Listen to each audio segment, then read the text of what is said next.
오늘은 에베소서 1장 4절 5절을 중심으로 거룩한 삶이란이라고 하는 제목으로 하나님 말씀 전하겠습니다. 회심에 대해서 지난주에 말씀을 드렸고 또 오늘은 거룩한 삶에 대한 말씀을 전하려고 합니다. 그러나 이 주제가 우리의 신앙생활에 있어서 너무너무 중요한 내용들이고 또 그 내용은 너무나 많습니다. 한 주, 두 주 설교하는 것으로 모든 것을 다 알 수도 없고 또 모든 것을 다 깨달을 수도 없습니다. 그러므로 더 공부해야 되고 또 더 말씀을 드려야 하지만 기본적으로 올해 우리 교회가 어떤 목적과 목표와 방향을 가지고 가는지는 우리가 알아야 되지 않겠습니까?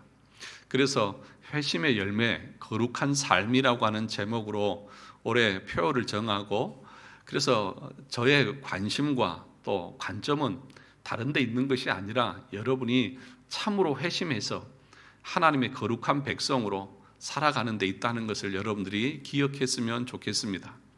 그래서 오늘은 거룩한 삶이라고 하는 것이 무엇인지를 아주 간략하게 여러분들에게 전할 것입니다.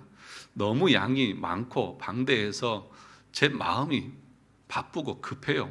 항상 설교를 준비하다 보면 이것도 얘기해야 되고 저것도 가르쳐줘야 되고 이것도 해야 되는데 하면서 늘 고민하다 보니까 설교의 분량이 늘어나고 그래서 여러분들을 힘들게 하는데 여러분 힘들지 않으시죠? 주일날 힘드신 분 안 계시죠? 설교가 때로는 어려울 수도 있고 또 생소한 단어나 또 생소한 표현들이 있을 수도 있지만 그러나 여러분 우리의 믿음과 신앙은 지식을 기반으로 합니다. 그러므로 지식적으로 우리가 더 깊이 알아가려고 하는 그런 마음의 자세를 가지고 하나님의 말씀을 듣는 것이 필요합니다. 기독교인의 삶이라고 하는 것은 거룩한 삶이라고 그렇게 말할 수 있습니다. 왜냐하면 하나님께서 우리를 부르시고 중생케 하시고 회심시키시는 목적이 거기에 있기 때문에 그렇습니다. 그래서 이 거룩한 삶이라고 하는 것은 회심을 기반으로 합니다. 우리의 지식의 회심과 양심의 회심, 그래서 하나님을 참되게 알고 그 참되신 하나님을 올바로 섬기고 나가는 것을 가리켜서 거룩한 삶이다 그렇게 말할 수 있습니다. 참된 회심을 경험한 사람만이 그래서 거룩한 삶을 살 수 있습니다. 누가 거룩한 삶을 살 수 있다고요? 참된 회심을 경험한 사람만이 거룩한 삶을 살 수 있습니다. 참된 회심의 과정을 경험하지 못한 사람은 거룩한 삶을 흉내낼 수는 있습니다. 흉내는 냅니다. 신앙생활은 이렇게 해야 되고 교회는 이렇게 섬겨야 되고 이렇게 봉사해야 된다고 그러더라. 그러니까 다른 사람의 눈을 의식해서 또는 하라고 하니까 그냥 그렇게 행할 수는 있습니다. 그러나 그의 마음에서 우러나와서 참되게 기쁨으로 자원해서 자발적으로 기꺼이 봉사하려고 하는 사람들은 없습니다. 그래서 참된 회심을 경험하지 못한 사람들도 하나님을 위해서 거룩한 삶을 나간다고 말하지만 조금 행하다가 조금 지치고 피곤하고 마음이 상하면 그 다음에는 에라 모르겠다 하면서 내던져버리는 것입니다. 오늘날 한국 교회가 욕을 먹는 것은 신자들의 삶에 거룩한 삶이 없기 때문이라고 말합니다. 그런데 그 근본을 파고 들어가 보면 교회 안에 참된 회심을 경험한 사람들이 적다는 것을 우리가 알게 됩니다. 왜 밖에 나가서 사람들에게 거룩한 성도의 삶을 살지 못하는 것입니까? 그것은 그들 안에 참된 회심이 없기 때문입니다. 중생한 척, 거듭난 척, 회심을 경험한 척 하는 사람들이 너무너무 교회 안에 많다고 하는 반증이기도 한 것입니다. 물론 중생과 회심을 경험한 신자들 안에도 죄의 부패와 잔재가 남아 있어서 우리가 예수 믿는 그 순간 완전하게 변화되는 것은 아닙니다. 그래서 성화는 점진적이라고 말하죠. 계속해서 성화의 삶을 추구해 나가야 합니다. 그래서 이 땅에 사는 동안 우리가 완전한 성화는 이룰 수 없습니다.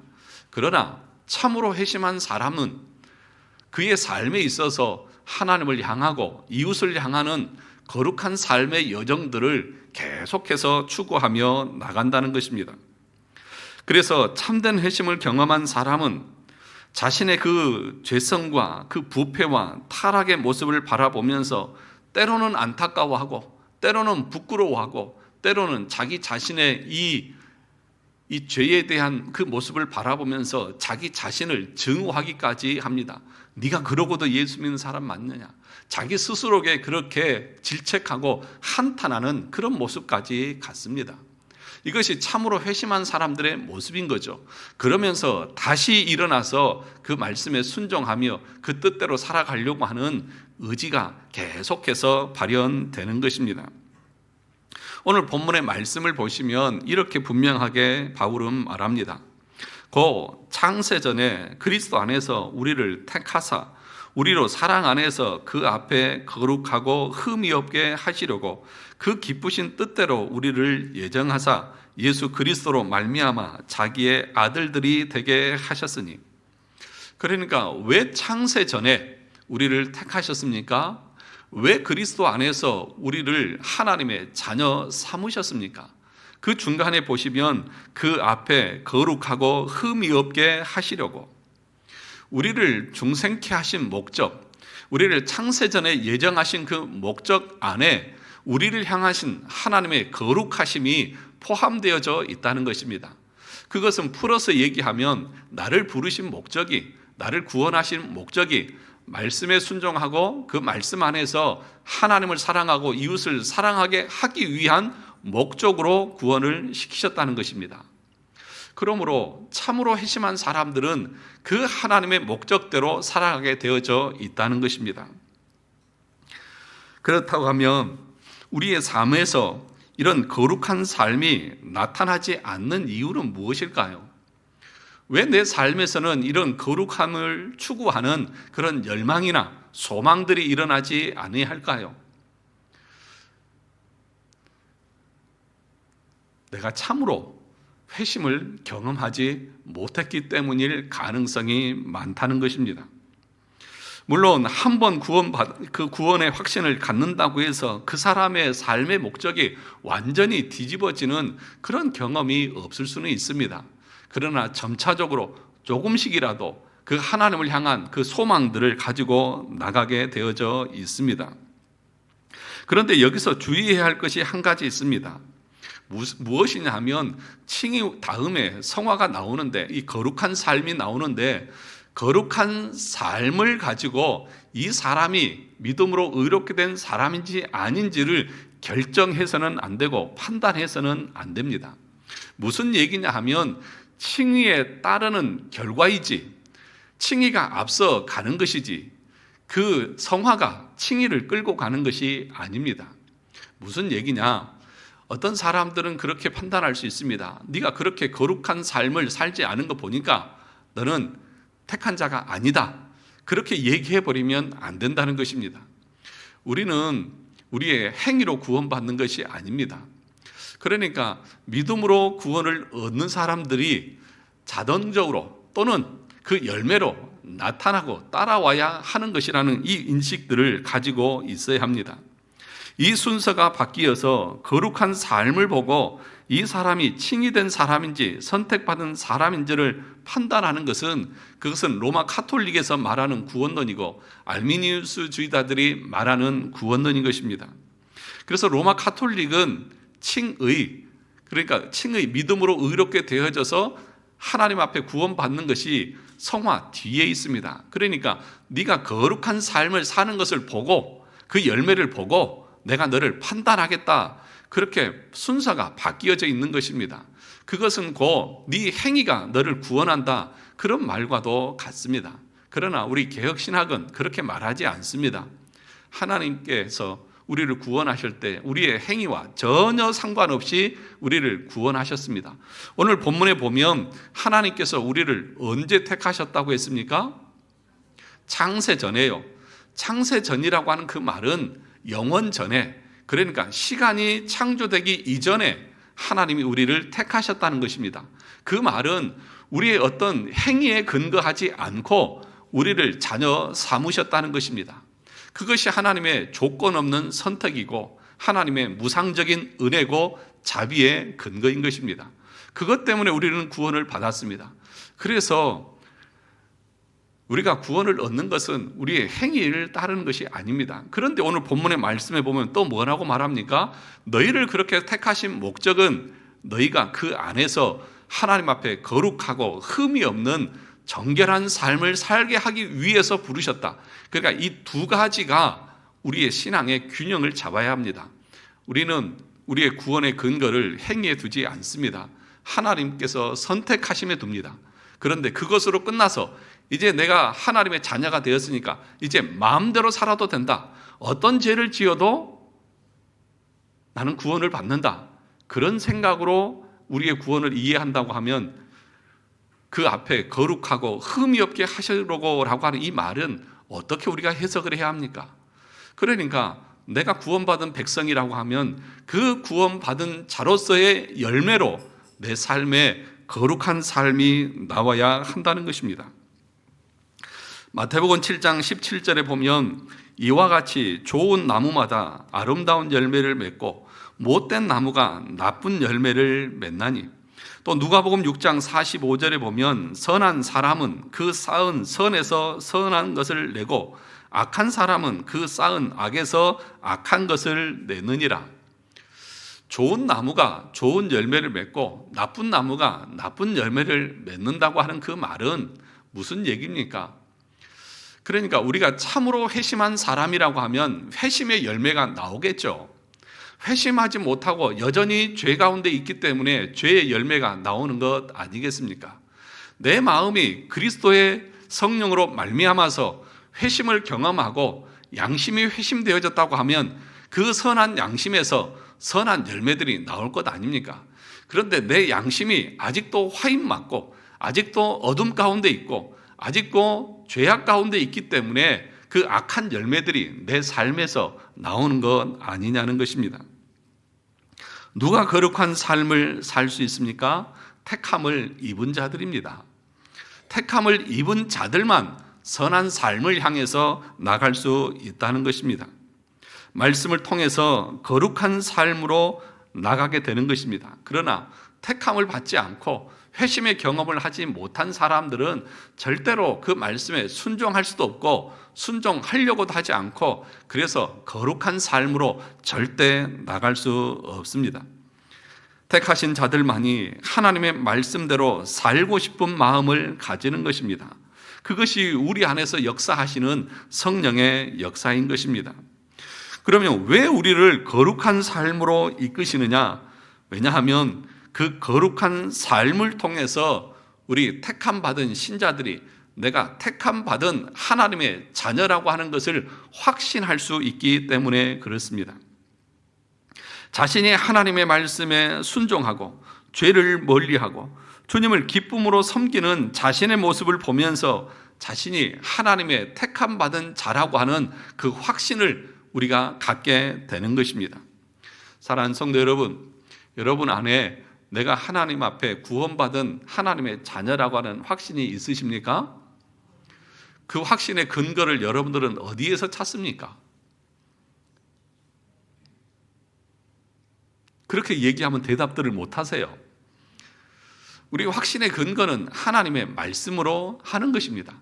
그런데 그 확신을 내 마음에서 가지게 되는 그 근원이 어디에 있느냐? 내가 말씀에 순종하는 삶을 살아가는 나 자신을 보면서 우리 스스로는 내가 하나님을 기뻐하고 하나님 뜻대로 살려고 하는 마음이 있고 하나님을 향해서 나가려고 하는 그 삶의 모습이 있는 것을 보면서 자기 스스로가 내가 택한 백성이 맞구나라고 하는 확신을 갖는 거예요. 그런데 왜 교회를 10년을 다니고 20년을 다녀도 내 마음에 구원의 확신이 없이 늘 불안하고 두렵고 걱정이 되는 이유가 무엇입니까? 왜냐하면 우리가 하나님의 말씀에 순종하는 삶을 살지 않기 때문에 그렇습니다. 예배는 드려요. 그런데 밖에 나가서 살아가는 그 삶, 또 내 인생의 모든 목적과 방향이 하나님의 영광이나 하나님이 기뻐하시게 하는 그 삶에 있는 것이 아니라 자기 자신의 욕심과 욕망, 자기 자신의 계획에 모든 것이 맞춰 있기 때문에 교회에 나와서 예배는 드리고 성경은 보아도 자기가 정말 하나님의 택한 자녀라고 하는 그 확신이 없는 것입니다. 그래서 어떤 사람만이 확신을 가질 수 있느냐? 정말 말씀에 순종하면서 하나님을 향해서 나가는 그 삶을 살아가는 사람, 그래서 거룩한 삶을 향해서 나가는 그 사람만이 신앙생활 가운데서 내가 하나님의 택한 자녀라고 하는 확신을 가지고, 그리고 죄에서 자기가 해방되었다고 하는 그 확신을 가지고 하나님과 화목한 관계에서 평안을 누릴 수 있고 확신을 가질 수 있는 거예요. 그런데 우리의 삶에서 그런 말씀에 순종하는 삶, 거룩을 향한 그 삶이 없기 때문에 우리는 늘 불안한 가운데 생활합니다. 어떻게 보면 가톨릭에서 말하는 것 똑같아요. 칭의의 효력이라고 하는 것은 죄 용서와 하나님과의 화평이라고 했습니다. 우리가 믿음으로 의롭게 되어졌다라고 하는 말, 이신 칭의, 그러니까 칭의 되어졌다고 하는 이 말의 의미는 뭐냐 하면 우리의 모든 죄가 다 용서함을 받았다는 것입니다.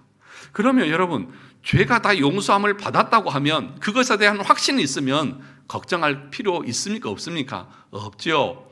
그 칭의의 결과로 죄가 용서되고 그 다음에 하나님과 원수되었던 우리의 관계가 화평의 관계가 되어지면 그 하나님을 만나는 것이 기쁘고 그 하나님 앞에 나아가는 것이 즐겁고 그 하나님을 위해서 일하는 것이 즐거운 것이죠. 그것이 하나님과 화평의 관계를 이루는 성도의 모습인 것입니다. 그러니까 칭의의 효력은, 그 칭의의 모습은 어떻게 해서 이루어지는 것입니까?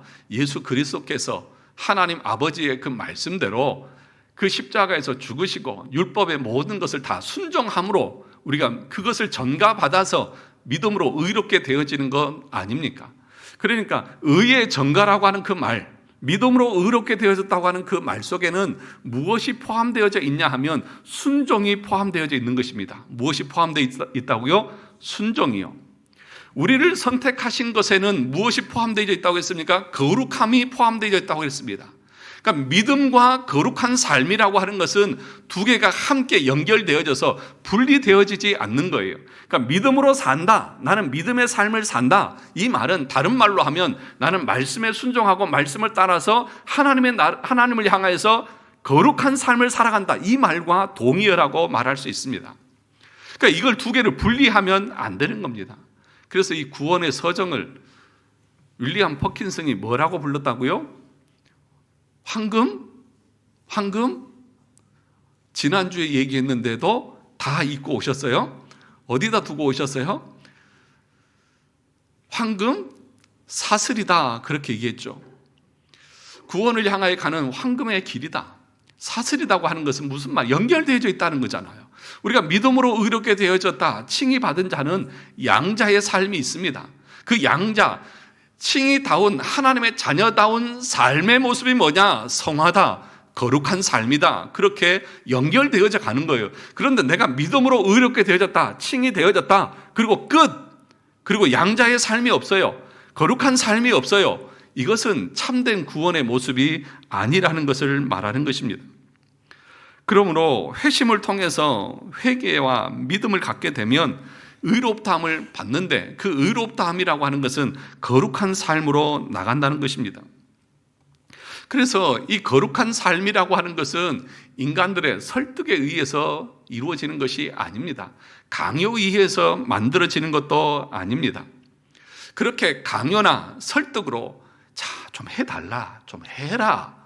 그렇죠. 오늘 또 청지기 임명을 여러분들에게 나누어 드렸는데, 여러분 그렇게 제가 그 교회를 섬기다 보니까 이렇게 직분들을 맡기고 뭘 이렇게 하잖아요. 그러면 끝까지 못하겠다는 사람이 있어요. 아주 고집도 그런 고집이었어요. 그러면서 이거 취소 안 시키면 나 교회 나갈 겁니다, 막 이렇게까지 얘기하는 사람들이 있어요. 강요에 의해서 하는 사람들, 억지에 의해서 하는 사람들은요, 언젠가는 그만둡니다. 그래서 제가 여러분들에게 강요 안 해요. 그런데 정말 어떤 사람들이 하느냐? 참으로 예수 그리스도로 말미암아 거듭난 사람들, 중생한 사람들, 회심의 경험을 통해서 자기가 하나님 앞에 얼마나 놀라운 은혜를 받았는지를 정말 아는 사람들은 이것이라도 맡겨주셔서 감사하고 이런 것이라도 나에게 행해 주셔서 감사합니다라고 자원해서 기쁨으로 뭘 더 내가 더 섬길 일이 없습니까? 이렇게 나가는 거죠. 그런데 맡겨주는 것도 싫대요. 아무에게나 맡기는 것도 아니에요. 그렇지 않습니까? 그래서 그런 사람들은 언제든지 그만두고 돌아갈 마음의 준비가 되어져 있는 사람들입니다. 그런데 요한일서 3장 3절에 보니까 주를 향하여 이 소망을 가진 자마다 그의 깨끗하심과 같이 자기를 깨끗하게 하느니라. 주를 향하여 이 소망을 가진 자, 참으로 회심한 사람들은 날마다 자기를 깨끗하게 하고자 하는 거룩한 열망과 소망을 가지고 하나님 앞에 나아가는 것입니다. 그래서 여러분, 로마서 12장부터 보면 바울이 성도의 거룩한 삶에 대해서 얘기합니다. 1장에서부터 11장까지는 우리가 어떻게 믿음으로 구원을 얻게 되어졌는지를 그 교리적인 부분들을 가르칩니다. 그렇잖아요? 우리가 지금 7장까지 하고 8장 아직 안 넘어왔는데 8장 이제 올해 이제 8장부터 이제 하게 될 건데 앞에 1장에서부터 죄부터 시작해 가지고 우리가 믿음으로 의롭게 되어지는 것을 말하고 또 화평한 것을 말하고 계속해서 우리의 어떤 존재에 대한 구원을 얘기합니다. 그리고 나서 바울이 로마서에서 12장에 가서는 거룩한 삶에 대한 얘기를 합니다. 그러니까 믿음으로 구원을 얻었으면 끝이 아니라 이 구원의 회심의 은혜를 경험한 사람들은 이렇게 하나님을 위해서 살아간다고 하는 것들을 바울이 말하는 것이죠. 로마서 12장 1절을 보시면 그러므로 형제들아 내가 하나님의 모든 자비하심으로 너희를 권하노니 너희 몸을 하나님이 기뻐하시는 무엇으로? 거룩한 산 제물로 드리라. 이는 너희가 드릴 영적 예배니라. 거룩한 삶 자체가 하나님 앞에 드리는 예배와 같다라고 그렇게 바울이 말하고 있는 것입니다. 여기에 보면 바울이 두 가지를 말합니다. 우리는 하나님 앞에 드림바 되어진 하나님의 것이라는 것입니다. 여러분의 자신은 여러분의 것이 아님을 믿으시기를 주님의 이름으로 축원합니다. 예수 그리스도께서 십자가에 자신의 보혈로 우리를 샀습니다. 그러므로 우리는 주님의 것입니다. 그리고 그 주님의 것은 주님이 거룩하심과 같이 우리의 삶에도 우리의 삶도 거룩해야 한다. 그렇게 가르치고 있는 것입니다. 그런데 많은 사람들이 이 말씀의 의미를 왜곡하고 아니면 알지 못해서 예수 믿어주는 사람들이 있어요. 예수 믿어주는 것입니까? 아니면 하나님 우리를 사랑하셔서 우리를 예수 믿게 하신 것입니까? 예수 믿게 하신 것이잖아요. 그런데 왜 여러분들은 예수를 믿어주는 것처럼 주님, 내가 이렇게 믿어줬으니까 주님은 나에게 이렇게 보상해 주세요. 그렇게 말씀하시는 것처럼 신앙생활을 하시나요? 많은 망령된 자들이 있습니다. 자신의 구원이 하나님 앞에 덕이 되고 그래서 하나님은 자신에게 보상을 해줘야 된다고 생각하는 것처럼 신앙생활하는 사람이 있습니다. 그런 사람들은 절대로 거룩한 삶으로 나가지 않습니다. 왜요?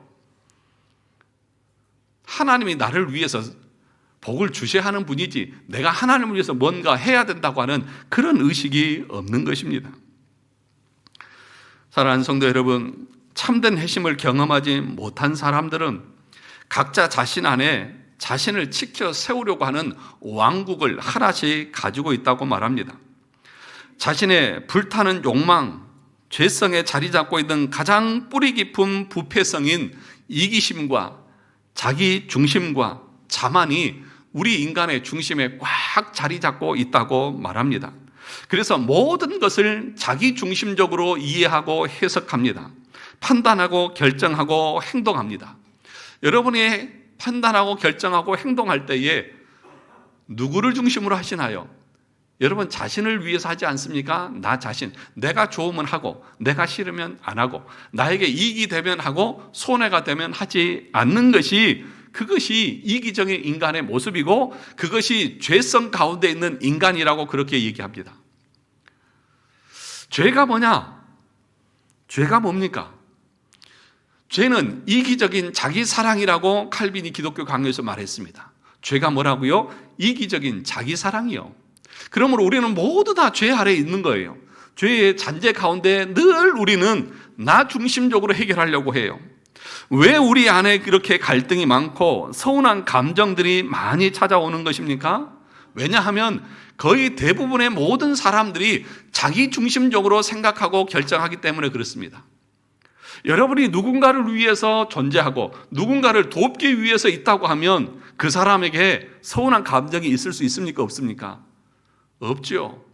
그런데 나 중심으로 저 사람이 나에게 이렇게 해줘야 되고 이렇게 해줘야 돼, 이렇게 해줘야 되는데 내가 원하는 만큼이 채워지지 않으니까 당신한테 서운하다. 어떻게 당신 나한테 그럴 수 있느냐? 늘 그렇게 우리는 상대방을 향해서 어떻게 그럴 수 있느냐라고 하는 그런 말들을 하고 사는 것입니다. 그러다 보니까 서운한 거 투성입니다. 이것도 서운하고 저것도 서운하고, 왜냐하면 자기 중심적으로 생각하고 판단하니까요. 저는 여러분들한테 서운한 게 하나도 없습니다. 이렇게라도 말해야죠. 서운한 게 하나도 없어요. 우리 장로님들한테도 서운한 게 하나도 없고 다 감사한 것뿐이에요. 여러분, 의도적이라도 의식적이라도 그렇게 서로를 향해서 말씀하기 바랍니다.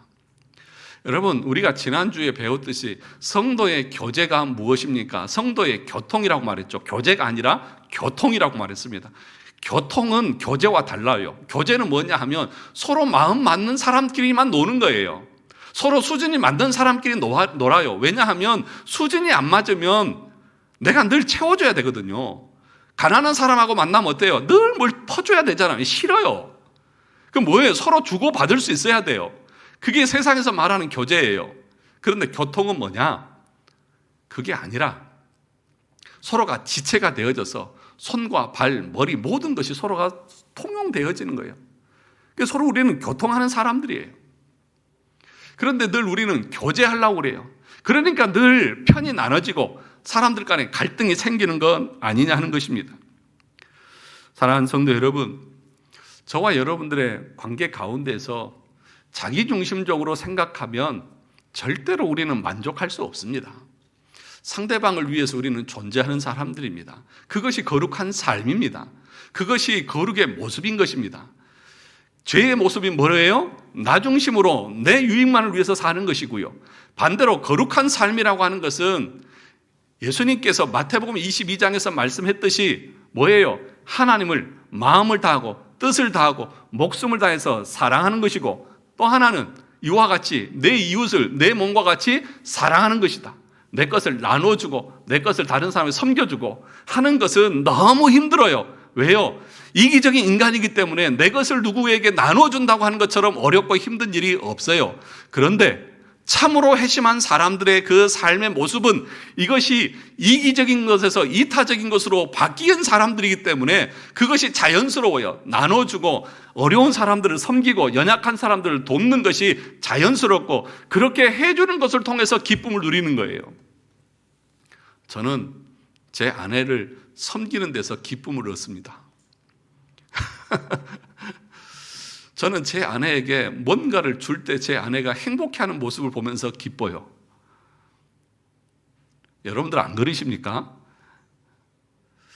너무 썰렁해졌는데. 누군가를 섬기는 일이 기쁘고 즐거운 사람들은 참으로 회심한 사람들입니다. 그런데 내가 왜 이 일을 해야 되고, 내가 왜 나만 해야 되고, 왜 저 사람은 저러고 가만히 있느냐라고 말하는 사람은 한 번쯤 자기의 믿음과 신앙을 돌이켜 보셔야 됩니다. 정말 선한 사람들은 그 마음에서 선한 것이 나옵니다. 악한 나무는 그 악한 것에서 악한 것이 나옵니다. 좋은 나무는 그 좋은 나무이기 때문에 좋은 열매가 맺는 것입니다. 사랑하는 성도 여러분, 여러분 주변에 누군가에게 서운하다는 말을 하시지 말길 바랍니다. 서운한 감정보다도 뭐예요? 내가 더 섬겨주지 못해서 미안합니다. 내가 함께하지 못해서 미안합니다. 도와주지 못해서 미안합니다. 이것이 참된 성도의 모습 아니겠습니까? 저는 참 감사한 것 중에 하나가 뭐냐 하면, 우리 권사님들 연세도 많으시고 저희 어머니 뻘 되시고, 또 저는 우리 권사님들의 나이로 대하면 아들 뻘 되잖아요. 그런데 늘 우리 권사님들은 저에게 늘 하시는 말씀이 목사님 힘드시죠? 저희들이 나이 먹어서 더 잘 도와주지 못해서 죄송합니다. 늘 이런 말씀을 하셔서 제가 더 몸둘 바를 모르겠어요. 서로에게 그런 마음을 가져야 되는 것이 참된 모습 아니겠습니까? 그런데 젊은 사람들은 제가 무슨 일을 하고 있으면 아유 목사님 열심히 하시네요 그러고 지나가요. 어이가 없어요. 제가 해드릴게요. 아이고 목사님 제가 할게요. 이게 아니라 목사님 이것도 해주세요 그러고 가요. 건방진 자식들 같으니라고. 그죠? 다 이해하죠. 제가 그래서 늘 청년들도 섬기는 것을 좋아하고 같이 살아가는 거죠. 여러분, 거룩한 삶이라고 하는 것은, 거룩한 삶을 그 제임스 패커라고 하는 목사님은 이렇게 정의했습니다. 거룩한 삶은 칭의받고 양자된 자의 조화로운 삶이다. 칭의받고 양자된 자의 조화로운 삶이 거룩한 삶이다. 그것은 너무 아름답고 조화로운 거예요. 그런데 그렇지 않는 것 자체가 조화롭지 못한 거예요. 참으로 하나님의 자녀고 회심을 경험하고 그리스도의 공로로 내가 무한하신 은혜와 자비를 경험한 사람이 어떻게 자기중심적으로 나만을 위해서 그렇게 이기적으로 살아갈 수 있느냐는 것이죠. 사랑하는 성도 여러분, 웨스트민스터 신앙고백서 13장 성화 부분에 보면 이렇게 말합니다. 효력 있게 부르심을 받고 중생된 자들, 곧 그들 안에 창조된 새 마음과 새 영을 가진 자들은 그리스도의 말씀과 그들 안에 내주하는 성령으로 말미암아 그리스도의 죽음과 부활의 공로를 통하여 실제적으로 그리고 인격적으로 더욱 성화된다. 성화의 과정, 거룩의 모습이요. 여러분 여기서 잘 표현을 잘 보셔야 되는데 효력 있게 부름을 받아서 중생한 사람들 안에는 새로운 마음과 새로운 영이 그들 가운데 있다는 거예요. 뭘 통해서? 말씀과 성령을 통해서. 그렇게 되어지면 그들은 어떻게 거룩한 삶을 이루어가느냐? 실제적으로 그리고 인격적으로 더욱 성화된다고 그렇게 말해요. 실제적으로, 인격적으로. 그러니까 우리의 인격이 바뀌는 거예요. 그리고 삶의 모습들이 바뀌는 거예요. 그냥 머릿속으로 관념으로 성화가 이렇다더라가 아니라 여러분이 실제 생활 속에서 바뀌는 부분들이 나타난다는 거예요. 그리고 그 인격적인 모습이 바뀐다는 거예요. 그러니까 여러분, 우리의 거룩한 삶이라고 하는 것은 교회에 나와서 예배 드리는 것만을 말하는 게 아니에요. 실제적으로 바깥에서 생활하는 삶의 모습을 말하는 거예요. 가정생활과 직장생활과 이웃과의 관계의 모든 실제적인 삶에서 그 전에는 이기적으로 나밖에 몰랐다고 하면 다른 사람을 돕고 나누고 섬기는 그런 모습들이 실제적으로 나타나게 되어져 있다는 거예요. 인격이 개차반인 사람들은 두려워하셔야 돼요. 여전히 인격이 변하지 않고 자기 성질, 자기 멋대로 하면서 나 예수 믿었으니까 천국 간다. 천만에요. 절대로 그런 사람 천국 못 갑니다. 왠지 아십니까? 그 다음을 보시면 압니다. 그 다음에 이렇게 말합니다. 온몸을 지배하던 죄의 권세는 파괴되고 그 죄의 여러 가지 정욕들이 점점 더 약해지며 사라진다. 정욕이 어떻게 된다고요? 점점점 약해지고 사라져가요. 그 다음에 그들은 구원의 모든 은혜 안에서 참된 거룩의 실천을 향하여 점점 더 소생되고 힘을 얻게 된다. 그러니까 죄는 점점점 줄어들고 참된 거룩의 모습은 점점점 많아지는 거예요. 이게 회심한 사람의 모습이라는 거예요. 그게 거룩한 삶이에요. 그래서 회심을 뭐라고 말했습니까? 죄 죽이기와 영 살리기라고 했잖아요. 그러니까 참으로 회심한 사람들은 자신 안에 있는 죄성들이 죽어가요. 인격의 그 못된 모습들이 조금씩 죽어가요. 완전히 바뀌는 것이 아니라 죽이는 거예요. 누르는 거예요. 그것을 막 자기 하고 싶은데 다 분출하지 않아요. 그러면서 뭐라고 마지막에 정점을 찍냐면 이 거룩함이 없이는 아무도 주를 보지 못할 것이다. 이 거룩함이 없이는 아무도 주를 보지 못할 것이다. 히브리서 12장 14절에 보면 거룩한 자들은 이웃과 화평한 관계를 이루어야 한다고 분명하게 말했습니다. 그러니까 이 거룩한 삶이 없으면서 내 삶의 참된 변화와 인격적인 변화와 실제적인 변화가 없음에도 불구하고 내가 예수 믿는다는 그 이유 하나만으로, 내가 교회 다닌다는 그 이유 하나만으로, 내가 믿는다고 하는 그 하나만으로 내가 천국 갈 것이라고 생각하는 사람들은 그것은 자기 확신에 불과한 거예요. 왠지 아십니까? 거룩한 삶이란 칭이 된 자가 양자다운 조화로운 삶으로 나타나는 것이 성화인데, 그 황금 사슬은 연결이 되어져 있는데 거기서 단절되어져 있다고 하면, 그것이 끝이라고 하면 그 사람의 믿음은 참된 믿음도 아니고 온전한 믿음도 아니기 때문에 그런 것입니다. 그래서 야고보서 2장 17절에서 이와 같이 행함이 없는 믿음은 그 자체가 무엇이다? 죽은 것이다. 죽었어요. 행함이 없다고 하는 그 말은 거룩한 삶이 없다는 겁니다. 거룩한 삶이 없는데 그것이 어떻게 참된 믿음입니까? 참된 믿음은 거룩한 삶의 열매가 나타나게 되어져 있다니까요. 그러면 참된 열매가 없다고 하면 그 사람은 죽어서 아직 살아나지 않는 죄로 말미암아 멸망 가운데 있기 때문에 그 행함, 거룩한 삶이 없는 것이지, 참으로 중생되어져서 살아났다고 하면 그 사람에게는 행함의 열매가 반드시 나타나게 되어져 있다는 것입니다.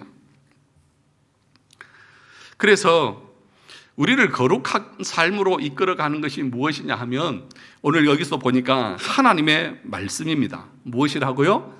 하나님의 말씀이요. 하나님의 말씀이 우리를 거룩한 삶으로 이끌어갑니다. 그런데 그 말씀을 뭐라고 말했냐 하면 율법이라고 그렇게 말합니다. 그 율법의 용도를 세 가지로 말했죠. 한번 또 알고 계신지 물어봐야지. 율법의 3용법. 첫째가 뭐예요? 우리를 정죄하는 정죄의 기능이 있습니다. 그러니까 율법을 듣게 되면 우리가 어떤 것을 깨닫게 됩니까? 내가 얼마나 비참한 죄인인지를 깨닫는 거예요. 그리고 거듭난 성도들 안에도 부패의 잔재가 있기 때문에 목사는 말씀을 통해서 우리 안에 계속해서 일어나려고 하는 이기적인 그 잔재를 책망하고 지적해서 그것을 눌러야 합니다. 그래서 목사의 설교는 어떻게 되어져야 하느냐? 율법적인 설교를 해야 되는 거예요. 우리의 죄를 지적하고 책망하고 그래야 돼요. 그런데 사람들은 이런 설교를 좋아하지 않습니다. 그런데 청교도는 뭐라고 말했냐 하면, 목사가 율법적으로 설교하지 않는 자는 사악한 자라고 말했어요. 왠지 아십니까? 그들의 상태가 지금 멸망을 향해서 가고 있는데 그들에 대해서 죄를 지적하지 않고 책망하지 않으면 그들은 결국에는 어떻게 될까요? 죽겠죠. 그게 사악한 자가 아니고 누구냐 말이죠. 죽음을 향해서 가고 있는 그들을 향해서 복음을 설교한다고 하면서 자활하고 있습니다. 하나님께서 여러분들에게 복을 주실 것입니다. 꿈을 가지십시오. 비전을 가지십시오. 그렇게 얘기하면, 그렇지 않아도 우리 안에 부패의 잔재가 남아있어서 밖에 나가서 짓는 것은 온통 죄인데 그것에 대해서 더 확신을 주고 더 강화시켜 주어서 자신이 얼마나 비참한 상태에 있는지 모르고 내가 거룩한 삶을 살지 않는 것에 대해서 회개하지 않고 그렇게 살아가다가 결국에는 어떻게 되는 것입니까? 죽는 거죠. 여러분, 율법의 용도 첫 번째는 정죄의 기능이 있습니다. 그리고 죄를 억제시키는 기능이 있습니다. 세 번째는 뭐냐 하면 우리의 생활과 규칙, 도덕법으로 주셨습니다. 그 도덕법이 무엇이죠? 십계명이잖아요. 그 십계명을 지금 우리가 지켜야 됩니까? 지키지 않아야 됩니까? 반드시 지켜야 됩니다. 반드시 지켜야 됩니다. 그런데 오늘날 한국교회는 어때요? 율법 폐기론에 빠져 있어요. 내가 복음을 통해서 구원을 받았으니까 이제 율법을 지킬 필요 없다는 거예요. 그런데 여러분, 지금도 여전히 하나님의 말씀은 우리에게 율법적인 삶을 요구하는 거예요. 율법으로 구원을 얻는다고 하는 말이 아니라 믿음으로 구원을 얻은 사람들은 거룩한 삶을 위해서 그 율법을 지키며 살아가야 한다는 거예요. 그런데 여러분, 그래서 오늘 우리도 제가 올해부터는 십계명 교독을 넣었잖아요. 계속해서 십계명 교독을 할 거예요. 이게 예배의 순서에 따르는 흐름이에요. 율법을 우리가 교독하고 나서 그 율법대로 살지 못한 죄에 대해서 우리가 참회의 기도를 하는 거잖아요. 그게 순서인 거예요. 그래서 올해 계속해서 이 율법 교독문에 대해서 할 거예요. 절기 빼고는. 이 도덕법을 여러분들이 늘 삶에서 지켜야 하는 거죠. 그런데 우리가 그렇습니까? 그렇지 않죠. 그래서 1계명에서부터 4계명까지는 누구에 관한 거예요? 하나님 사랑에 관한 것이고 5계명에서도 10계명은 무엇에 관한 거예요? 이웃에 대한 사랑의 계명이죠. 이 두 율법이 선지자고 율법의 강령이다. 그것이 핵심이다. 그렇게 우리에게 가르치고 있는 것 아니겠습니까? 사랑하는 성도 여러분, 율법은 선한 것이고 우리를 유익하게 하는 것이 하나님의 율법입니다. 그러므로 이 하나님의 말씀을 가볍게 여기고 거룩한 삶에 있어서 우리가 아무 생각 없이 그렇게 살아간다고 하는 것은 너무너무 위험한 상태입니다. 그러므로 여러분들이 만약에 믿음으로 구원을 얻었다고 말하면서도 여러분의 삶에 거룩한 삶이 없다고 하면 여러분 스스로는 두려워하셔야 합니다. 요한계시록 22장 14절만 보고 마치려고 합니다. 요한계시록 22장 14절을 보면 이렇게 말합니다. 자기 두루마기를 빠는 자들은 복이 있나니, 뭘요? 두루마기를 빠는 자들은 복이 있나니 이는 그들이 생명나무에 나아가며 문들을 통하여 성에 들어갈 권세를 받으려 함이로다. 두루마기를 빤다고 하는 말은 무슨 말입니까? 예수 그리스도의 보혈의 피로 항상 자기를 깨끗하게 씻는 것을 말하는 것입니다. 다른 말로 하면 거룩한 삶을 날마다 추구하며 사는 것을 말합니다. 그렇기 때문에 우리는 성화 자체가 우리의 노력으로 되어지는 것이 아니라 하나님의 은혜로 되어지는데, 그 거룩한 성화, 내 삶의 더러운 때를 그리스도의 보혈로 씻는 거룩한 삶이 없으면 어떻게 된다고요? 생명나무에 나아간다든지 성에 들어갈 권세를 받지 못하는 거예요. 거룩한 삶이 없다고 하면 절대로 생명나무에 나갈 수 없고 거룩한 성에 들어갈 수 없습니다. 사랑하는 성도 여러분, 그러므로 이 거룩한 삶이라고 하는 것은 해도 되고 안 해도 되는 선택이 아니라 참으로 회심한 하나님의 백성이라고 하면 반드시 우리 삶에 나타나야 되고 있어야 되는 그런 모습입니다.